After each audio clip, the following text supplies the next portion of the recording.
ठीक है, देखो यहाँ पर हाँ अभी हम लोग क्या लेने जा रहे हैं, डाउट लेने जा रहे हैं एक्सरसाइज 8.1 चैप्टर का नाम है इंट्रोडक्शन टू ट्रिग्नोमेट्री। ठीक है, मैं आपसे पूछता जाऊंगा, आपको जो डाउट हो आप वो मुझे बता देना। ठीक है, फर्स्ट क्वेश्चन में कोई डाउट है? नहीं भैया। सेकंड में? नहीं भैया। थर्ड? नहीं भैया। फोर्थ? नहीं भैया। फोर्थ। एक स्टूडेंट को है समझते तो उसको। ठीक है, देखो 15 cot A इक्वल टू 8 है। आपको क्या निकालना है? Find sine A and sec A. Sine A और सेक ए निकालना है। तो आपको देखो 15 मल्टीप्लाई कॉट है, ये मल्टीप्लाई तो इधर आके क्या हो जाएगा? हाँ या ना? 8/15 हो गया। अच्छा कॉट होता क्या है? कॉट किसका उल्टा होता है? tan का।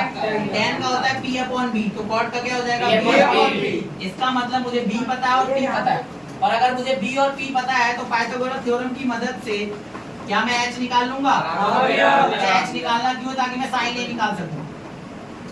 तो निकालो यहाँ पर 8p का स्क्वायर 8 स्क्वायर हो गया, और ये क्या हो गया? 15 का स्क्वायर हो गया। 8 का स्क्वायर क्या हो गया? 64। 15 का स्क्वायर क्या हो गया? 225 हो गया। ये h स्क्वायर हो गया। ठीक है, ये भी h स्क्वायर हो गया। इसको जोड़ो 5 4 9 6 2 8 289। शायद अगर कभी आपने स्क्वायर रूट सीखा हो तो 289 का स्क्वायर रूट ज्यादा नहीं 17 होता है। ये 17 यूनिट्स आ गया हमारा। अब आपको क्या निकालना था? साइन ए निकालना था। साइन ए क्या होता है? p/h होता है। तो लिख दो यहाँ पर sine A equal to p। मेरा कितना है? p कितना था? 15। h कितना है मेरा? 17 हो गया।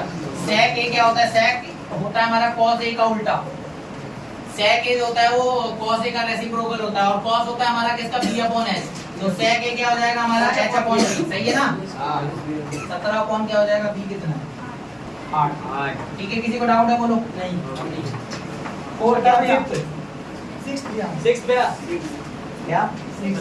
6 क्वेश्चन। तो ये हमने एक्सरसाइज 8.1 का क्वेश्चन 4 किया। अब हम लोग क्या करने जा रहे हैं? एक्सरसाइज 8.1 का 6 क्वेश्चन। तो यहाँ पर देखो एंगल ए और बी, एंगल ए और एंगल जो बी है वो क्या है? हमारे एक्यूट एंगल्स हैं। क्या है हमारे? एक्यूट एंगल्स हैं। इस तरीके से कि हमारा cos A जो है वो cos B के बराबर है। cos A जो है वो cos B के बराबर है। हमें क्या शो करना है? ये हमारा गिवन है। हमें प्रूव क्या करना है? Angle A equal to angle B हमें ये साबित करना है। समझ आई बात? किसने ट्राई करा ये क्वेश्चन? अब भाई हो गए तुमसे? बताओ कैसे किया? कैसे किया तुमने? Tell me. बनाओ यार। पहले जैसे कि cos है ना उसका फॉर्मूला लगा दो है, और फिर cos b का इसकी इक्वल टू लगा दो, फिर मतलब काट पीट के हो जाएगा। ठीक है, तो देखो एक बच्चे ने करा है। एक बार इसकी बात सुन के हम लोग एक बार सॉल्व करने की कोशिश करते हैं। ठीक है, और ये जो बोल रहा है ये करेक्ट बोल रहा है। ठीक है, इसने क्या बोला है कि cos A जो है और cos B जो है उसके अकॉर्डिंग हम लोग चीजें लिख लेते हैं और उसको सॉल्व करते हैं। ठीक है, तो करते हैं। cos A हमारा क्या हो सकता है? बताओ क्या होता है हमारा cos A? A और B हमारे एक्यूट एंगल है। तो A और B एक्यूट एंगल है, तो यानी कि C पे क्या बन रहा है हमारा? मैं पिक्चर बना दूं यहाँ पे। A और B क्या है? मेरे एक्यूट एंगल है। C पे 90 बन रहा होगा, है ना? इस पिक्चर के अकॉर्डिंग लिखते हैं। तो cos A क्या हो जाएगा? आप खुद बताओ। cos A होता है b/h, नहीं b/h। यहाँ पर b का काम कौन कर रहा है? a के हिसाब से bc, और h का काम कौन कर रहा है? ab। सही है? अच्छा cos b क्या हो जाएगा? बताओ cos b क्या हो जाएगा? cos b हमारा b/h ही होता है। बेस अपॉन हाइपोटेन्यूज हो तो सेम ही है, लेकिन b के लिए बेस क्या हो जाएगा? b के लिए बेस क्या हो जाएगा? bc। एक मिनट रुको, एक मिनट, एक मिस्टेक है। cos a के लिए बेस हमारा bc नहीं होगा, ac होगा। ठीक है, और cos b के लिए हमारा जो बेस होगा वो क्या होगा? हमारा bc होगा, और हाइपोटेन्यूज हमारा ab होगा। अच्छा एक बात बताओ, एक चीज हमें दी हुई है ना, cos a जो है वो cos b के बराबर है। तो इस इक्वेशन को पुट करता हूँ तो ac अपॉन में क्या हो जाएगा? ab। AC अपॉन में AB हो गया, और ये क्या हो गया? BC अपॉन में AB। सही है ना? अब एक बात बताओ, ये AB से AB कट जाएगा, पता है क्यों? ये इधर आके मल्टीप्लाई होगा और ये नीचे में, तो ये आपस में कट जाएगा, तो क्या मिलेगा? AC equal to BC। अच्छा देखो AC इक्वल टू BC का क्या मतलब? थोड़ा यहाँ देखना। AC जो है वो BC के बराबर है, ध्यान से देख लो, ये साइड इस साइड के बराबर आ गई, ठीक है। तो यानी कि एंगल A जो है वो B के बराबर होगा, कारण बताओ। Angle opposite to equal side. हाँ, angle opposite to equal sides are equal, triangle की एक थ्योरम लगा लिया हमने। Angle opposite to equal sides, angle opposite to equal sides, opposite to equal sides, नहीं उल्टा लिख दिया। हाँ नहीं angle opposite to equal sides are equal. आया समझ? आई होप कि समझ आ गया हो। अगला डाउट बोलो, अगला डाउट।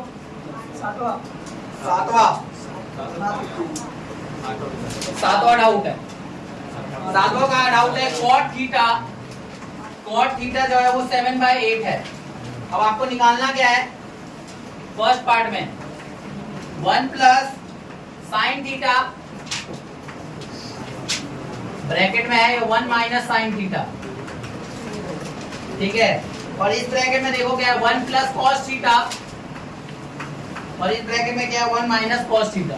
अच्छा देखो, आप करने के लिए काफी सारे काम कर सकते हो। Perpendicular upon relation, perpendicular upon जो हाइपोटेन्यूज है वो रिलेशन लगा सकते हो। लेकिन देखो, इसको थोड़ा सिंपल बना सकते हैं क्या हम लोग?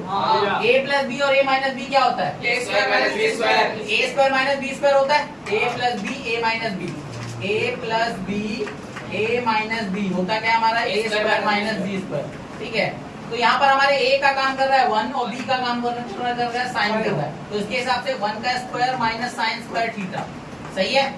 और नीचे में भी देखो यही हो रहा है, a प्लस बी और a माइनस बी, तो a square minus b square, ठीक है। तो अभी ये क्या बन जाएगा? 1 माइनस साइन स्क्वायर थीटा, और यहाँ पर 1 माइनस कॉस स्क्वायर थीटा। अच्छा आपको बताइए साइन थीटा क्या होता है हमारा? b अपॉन h होता है, ठीक है। लेकिन आप पहले यहाँ से एक्सपेक्ट करो जानकारी। आपको cos थीटा क्या दिया है? 7/8 दिया। क्या दिया है? क्या दिया है? cos थीटा हमारा 7/8 दिया। तो आप खुद अंदाजा लगाओ, cos जो है वो किसके बराबर होता है? b अपॉन p के नहीं, b अपॉन h के। cot है, सॉरी cot है, b अपॉन p के होता है। तो हमें b पता है, p पता है, तो h क्या आ जाएगा हमारा? h निकालो, 7 का स्क्वायर प्लस 8 का square h square 49 plus 64 h square. यहाँ तो हमारा h स्क्वायर आ जाएगा रूट 113 आ रहा है, ठीक है, क्योंकि इसका ये परफेक्ट स्क्वायर रूट नहीं है, इसलिए इसकी वैल्यू आने वाली नहीं है, तो इसको हम ऐसे ही रख देते हैं। अब यहाँ पुट करते हैं हम लोग 1 माइनस साइन थीटा क्या होता है? p अपॉन h होता है, इसका स्क्वायर हो जाएगा, और 1 माइनस b अपॉन h, ठीक है, इसका स्क्वायर हो जाएगा। अब इसकी वैल्यू को पुट करते हैं यहाँ पे हम लोग। 1 माइनस p कितना है मेरा? p है हमारा 8, और h कितना है हमारा? रूट 113 का स्क्वायर, ठीक है, पूरे का स्क्वायर हो गया। अपॉन में क्या आ जाएगा? 1 माइनस b कितना है? 7 अपॉन में रूट 113, इस पूरे का स्क्वायर हो जाएगा। अब यहाँ पे सॉल्व करते हैं। यहाँ पर देखो ये 1 हो गया, माइनस 8 का स्क्वायर 64, और 113 का स्क्वायर क्या हो जाएगा? 113 हो जाएगा। यहाँ पर भी 1 माइनस 49 अपॉन 113, ठीक है। अब देखो यहाँ पर, यहाँ कुछ नहीं है तो 1 है, यहाँ कुछ नहीं है तो 1 है। अब देखो यहाँ पर आप एलसीएम लोगे, 113 आ जाएगा, 1 इंटू 113 क्या आ जाएगा? 113, यहाँ पर भी क्या आ जाएगा? 113, माइनस में 64, और अपॉन में क्या आ जाएगा? 113 माइनस में 49, और अपॉन में क्या आ जाएगा? 113। स्पेस की दिक्कत है, कहाँ करूँ? 113 कट जाएगा, यहाँ पे क्या बच जाएगा? 13 में से 64 के कितना बचेगा? 49, और अपॉन में इसके क्या बच जाएगा? 64। देख सकते हो आपका आंसर आ गया, इस पूरे का आंसर, ठीक है। सॉल्व करके थोड़ा सा गंदा सा हो रखा है, लेकिन मैंने आपको लाइन वाइज बताया तो आपको समझ आ गया होगा, क्योंकि स्पेस का थोड़ा सा मैंने सही से लिखा नहीं ना, इस वजह से, और लिखना नहीं पड़ता। कोई डाउट यहाँ तक? कोई है डाउट किसी को? ठीक है, और कोई डाउट है? और कोई डाउट है बोलो। 9वां क्वेश्चन देखो,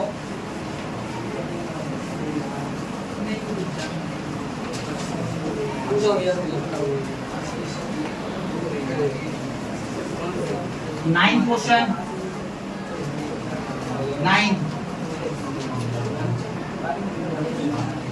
9th क्वेश्चन।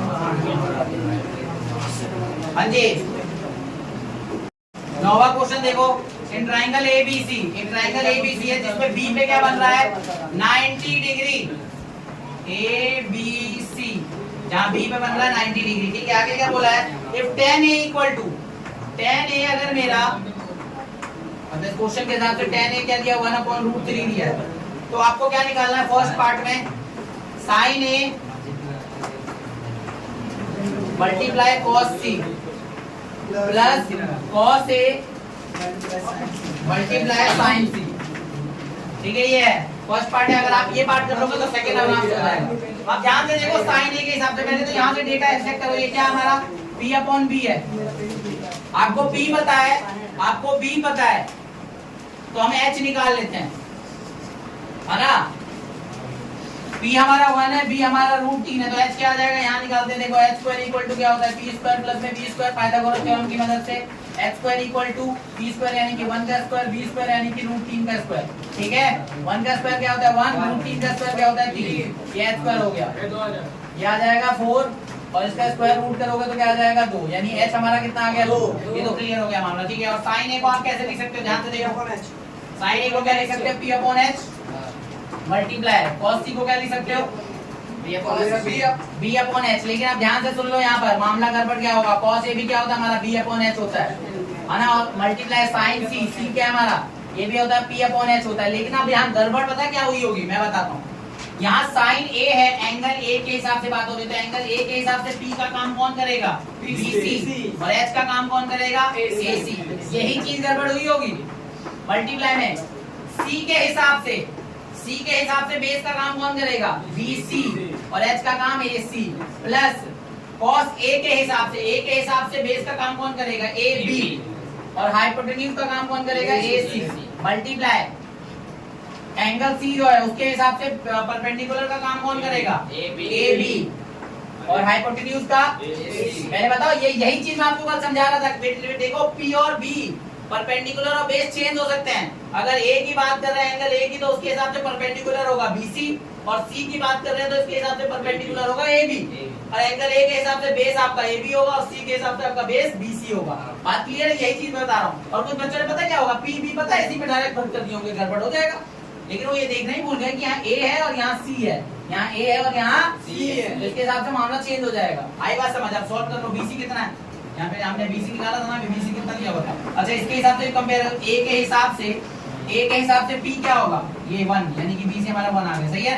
और B क्या होगा हमारा √3, तो इसका मतलब जो हाइपोटेन्यूज आया वो क्या हो जाएगा 2, समझे कि नहीं समझे। देखो मैंने इससे पता किया है, P A के हिसाब से P मेरा ये है, B मेरा ये है और H तो मैं निकाल ही चुका हूँ। अब इसके हिसाब से यहाँ वैल्यू पुट करो, BC कितना है 1, AC कितना है 2, मल्टीप्लाई BC कितना है 1, इसमें कितना है 2, प्लस AB कितना है √3, मल्टीप्लाई यहाँ पे भी क्या हो जाएगा √3, अपॉन में क्या हो जाएगा 2 और यहाँ पर 2, ठीक है। 1 1 जा 1, 2 2 जा 4, प्लस √3 × 3 √9, जो कि सॉल्व होके क्या आ गया 3, और ये 4, एलसीएम है 4, 4 ही आएगा 1 + 3, 4/4 घट के कितना आ जाएगा 1, ठीक है। सेकंड पार्ट आप लोग कर सकते हो, इसी तरीके से करना है सेकंड पार्ट। समझ आ रही है बात, पता है सेम इसी, बस आपको एंगल्स का ध्यान रखना था। और कोई डाउट है, एनी अदर डाउट, कोई और डाउट है? 10th नहीं हुआ, 10th में जो कल एग्जांपल कराया था उसी की तरह था 10th। 11 बेटा ट्रू कॉल दो,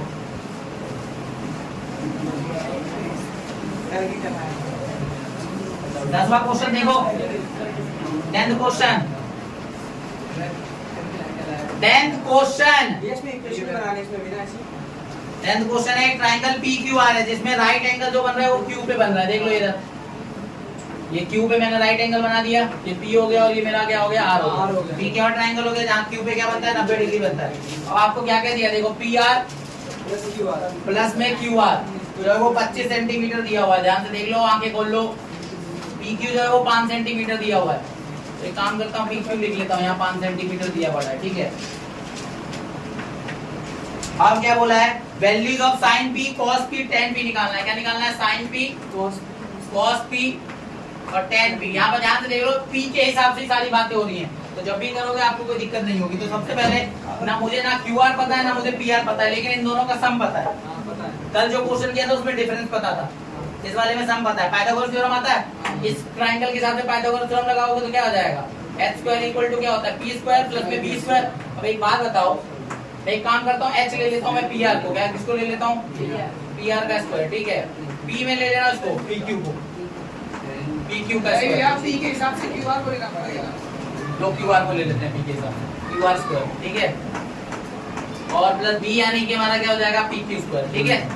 अभी तो मुझे वैल्यूज चाहिए इसलिए मैं इतना वो कर रहा हूँ।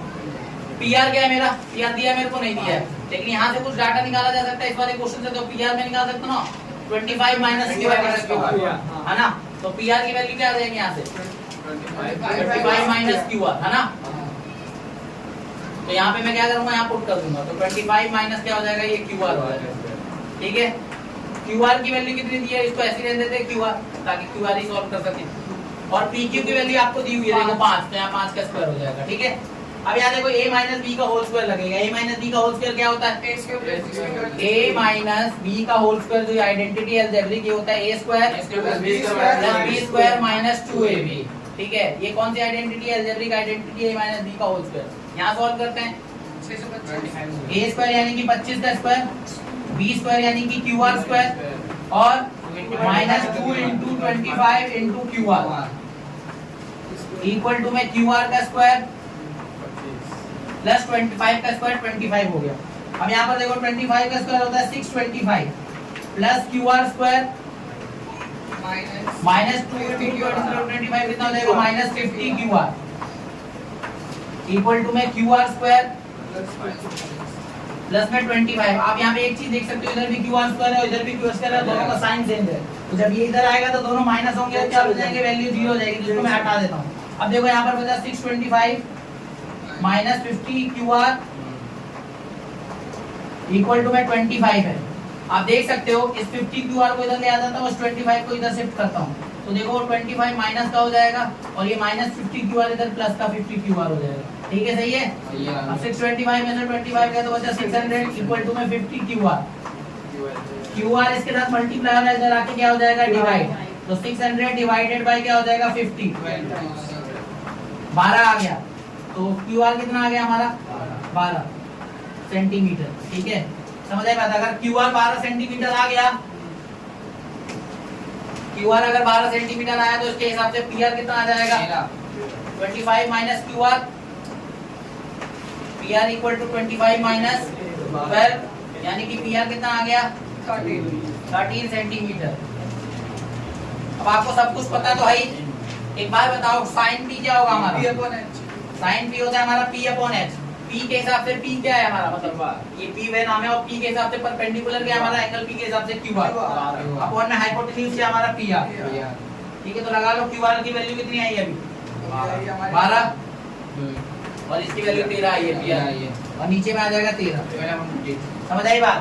साइन p के बाद देखो हमारा cos p, cos p क्या होता है हमारा b अपॉन h, b कौन काम करेगा pq या qp बोल लो pq, और अपॉन में क्या हो जाएगा pr, qp क्या है हमारा बताओ, या मैंने pq क्या हमारा 5 और pr कितना है हमारा 13, इसके बाद है 10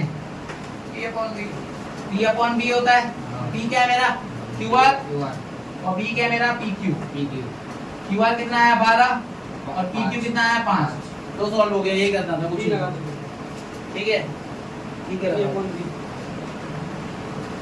ठीक है। तो उसकी नीड नहीं है ना, p अपन b बोल दो दिया मैंने, वो वर्ड लिख दिया जिसकी जरूरत थी। समझ आ रही बात, क्लियर है।